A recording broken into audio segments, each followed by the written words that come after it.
I've never really liked SUVs. They just feel like you're driving a Lego brick with squidgy suspension, massive sidewalls, outrageous ride height, and overly utilitarian interiors. But looking back, some of the most fun I've had in cars has been bashing old CRVs around. So when the opportunity came up to film with this pristine example of the first generation, I figured it was an offer I couldn't refuse. Exterior styling is decidedly 90s. This particular one might be a 2000 model, but it was one of the very last of the first gen sold. The red paint job and black plastic cladding around the outside, which has long since turned to grey, is a reminder that this is an off-road car though, which is something that can't be said for CRVs of late.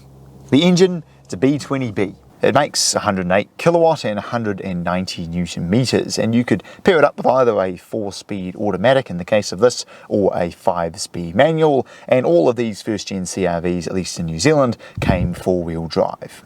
The interior, everything's very grey and everything's very old in here. Thanks to this car having done very low Ks, everything is all in excellent condition, but there are very few features to be found. There's lots of utilitarian grab handles and plastics and everything. Everything feels very well and solidly put together. The seats are reasonably comfortable. The steering wheel feels nice to use, so do the indicator stalks and the gear knob up here, and a lot of the climate control and radio controls. The gauges lifted straight out of the Civic. Visibility is excellent. Back seat room is very good, and the seats are able to fold down completely flat. And one of the other main features of these cars was the split opening tailgate, where you can open the window first and then the rest of the tailgate. And even better to that, inside the boot you will find a picnic table of all things.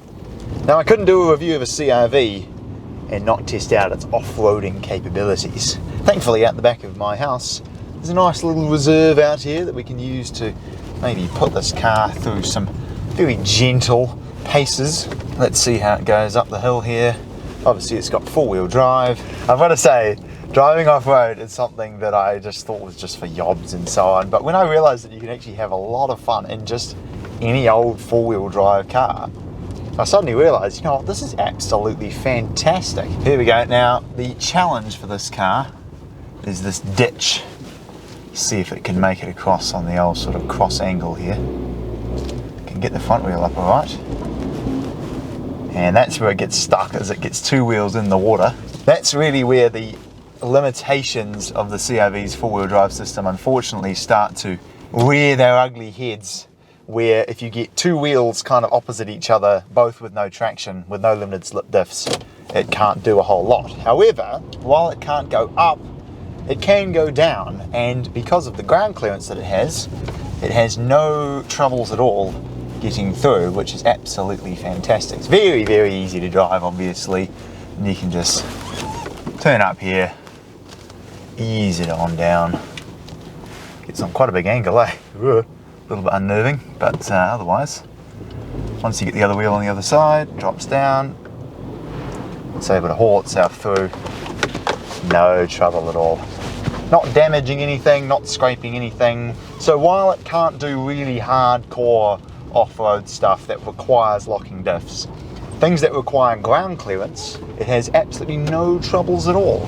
And a small part of me actually really wants to buy one of these, or probably more specifically a 2nd gen one, and swap the K24 out of my Honda Accord there into it, because then you could have, you know, 150 all-wheel kilowatt with a manual gearbox, but with 4-wheel drive to help put it down, and I just imagine it will be an incredible amount of fun off-road. But hey, that might be a project for the future. What you guys really want to know is, how does the CRV drive? Well, I've been driving it for the last couple of days now, and I really like it, I think it's fantastic. It's not fast, but the transmission's actually surprisingly smooth. It helps that this one has been very well looked after. It's very nice and easy to drive. It's actually got quite good steering feel, and I remember one morning I was late to pick up my friend because I was dropping him into work because his car broke. I had to give it a little bit of beans up a hill, and while it doesn't have a lot of torque, and especially up quite steep hills in 2nd gear, it pretty much won't accelerate beyond 50 k's an hour. It handles actually surprisingly well and keeps body roll to a relative minimum, and I know a lot of people are going to be laughing at me for saying that, but honestly, it's actually quite a good car to drive. I can absolutely see why people bought these back in the day. It's comfortable, it's spacious, it's very, very utilitarian and practical. The engine sounds alright. Revs right to 7,000 RPM, and that's 100 already. Doesn't take too long to get there. It's obviously not that fast, but I reckon it'll do 0 to 100 in under 10 seconds, which for a mid-90s SUV is actually pretty decent. So there we go. It's a bit of a mean review, like no one really cares about a first gen CRV anymore, but I just thought, hey, I've been driving it for the last few days. I actually was pleasantly surprised and thought it was actually a really good car. So there we go.